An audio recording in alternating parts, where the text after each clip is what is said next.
What the heck is poopin' H2 hose and rollerbladers? I am your guide, Q. Welcome back to r/choosing beggars. And I'm not sure if this is exactly a choosing beggar situation, but it's just a situation of somebody not appreciating the money that they've been given. A large amount of money, $30 donation here, and she is not happy that she got this donation. I don't know if I want to do like live stream fails or salty speedrunner videos in the future, but let me know if that's something you'd be interested in. Let's check out this clip because it is horrendously cringy.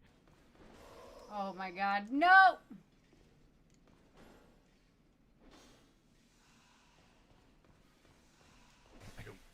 Oh my god, you won!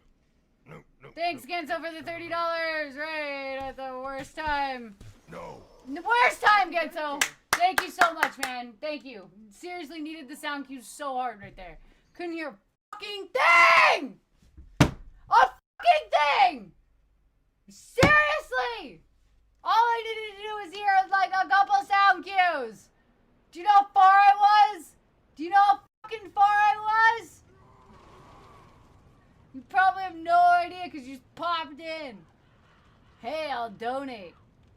Ah! So, like, I get it. She's playing a very, very difficult game, and the donation comes in at a very inconvenient time for her. But guess what? She has control over whether donations make a sound when she gets them, or if a giant image comes up in the middle of the screen when she gets a donation. Like, she should have turned those off before she got into this very difficult fight. That would have been the smart thing to do. But instead, she blames the gracious person who decided to frickin' donate $30 to her. That's like 4 hours of minimum wage work. You should be infinitely grateful for that. And she seems to like smile or something at some point, like she's joking around, but she never comes back and actually genuinely thanks this person. She's just like, oh, you didn't even know how far I had gotten. Like, you just popped in and were like, I donate. Like, that's so kind of that person to pop in and decide to donate. Why are you getting mad at them for that? This is actually something I saw circulating around Twitter a bunch this week, but I found it on r/choosing beggars anyway. Hello, how are you doing today? I was wondering if you would possibly want to be in an esports organization and be a designer for us. Depends on the pay. Is it salary or hourly? Never mind. Have a great day. Just looking for someone who is wanting to be in an organization, help design for us, not someone money-driven. LOL, I'll tell my landlord that I want to live in his house and tell him that he's money-driven when he asks me for rent. There's a difference, buddy. One makes designs that doesn't take much time at all. The other is a house, shelter, and a place to live. Yes, there is a difference between being a landlord and having an occupation, but you know how you have an occupation of begging people for free work on the internet to work for your esports organization? Well, this is this guy's organization, and that's what he uses to pay for his house, shelter, and place to live. Designs don't take that long to do. It's like it doesn't even matter, dude. You're paying someone for work, or in your case, you're trying to not pay someone for work. Hey, if you weren't informed by Mike, it's mine and Christian's wedding next month. If you're buying us gift, the requirement is to buy us gifts above $250 for either me or Christian.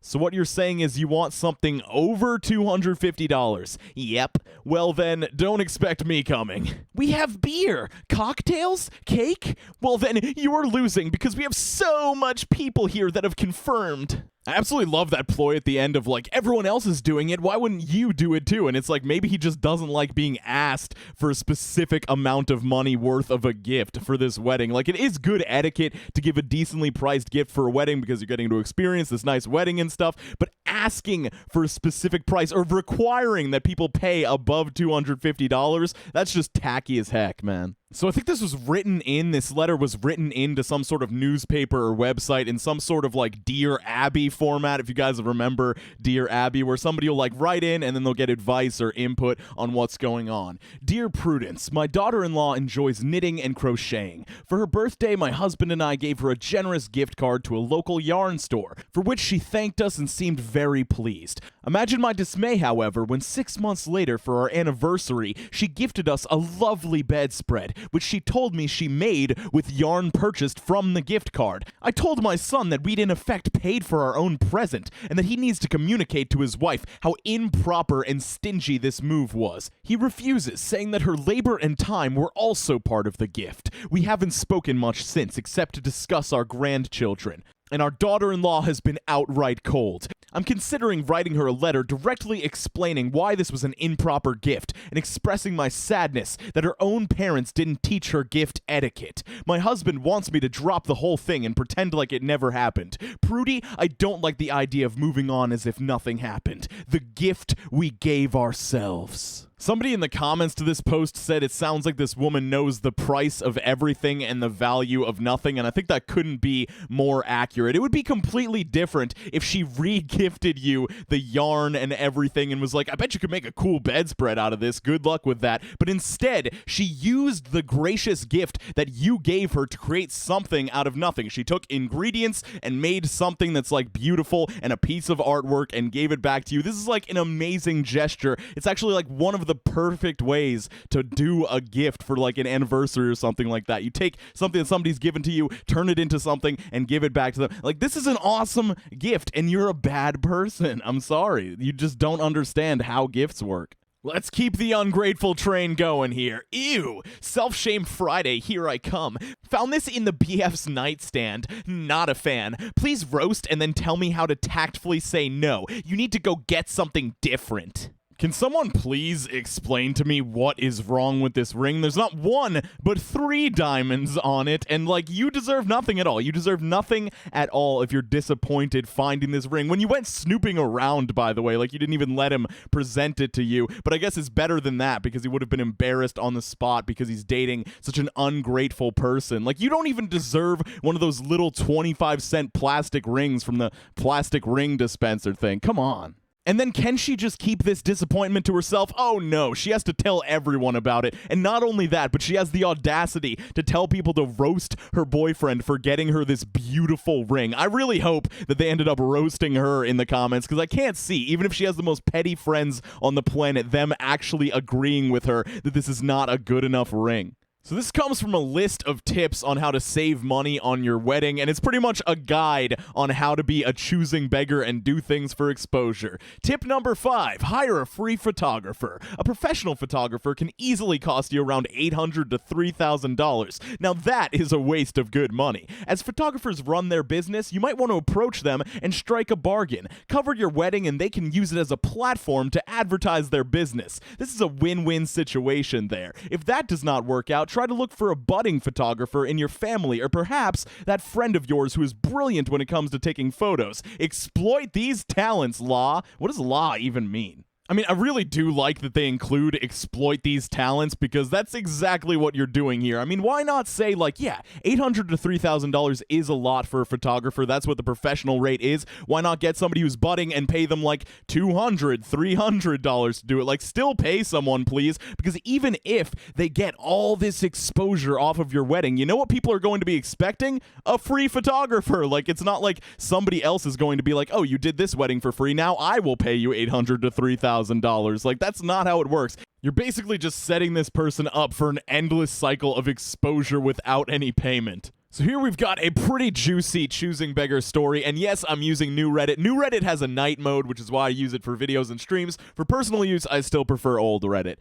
Happened yesterday. A friend called early in the morning asking to use my studio. I work from home because there was an unexpected outage in her area. I told her to go to a library because I know she's been studying for an important exam, and I have a 2-year-old at home. No way she'd be able to focus while at my place. She said the nearest library had no vacant desks, and she didn't want to waste more time checking another library. I warned her that my child can and will make lots of sounds, and the apartment isn't known for good sound insulation. She said no problem, the outage probably won't last longer than a few hours. I finally agreed with consent from my significant other. Long story short, she came over but snapped after 30 minutes and demanded that my significant other and I take our child to the park or something so she could have the whole place to herself. She also asked why I wouldn't hush my child. Well, because it was daytime and my child is only 2 years old, plus it's my home. I kicked her out. Obviously, she will not be able to pass the exam, and it's all my fault. Shrugs.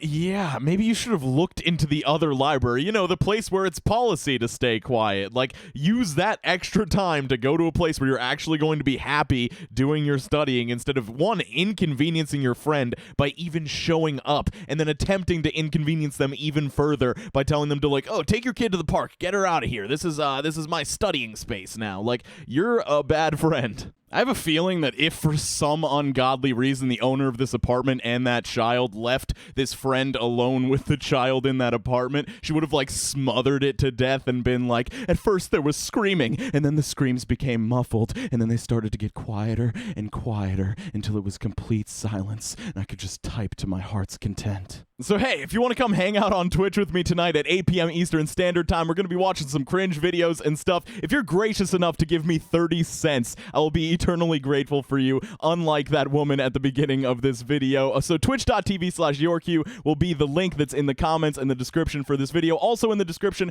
there are going to be Amazon affiliate links to all of my equipment. So if you're interested in my microphone I use for recording, my headset that I use for streaming, my webcam for streaming, my headphones I use on a daily basis, check those links out. Otherwise, skate on to the best of your abilities, everybody. I hope you have an absolutely fantastic day. I hope you're drinking more water. Do good things out there, and I will see you very soon.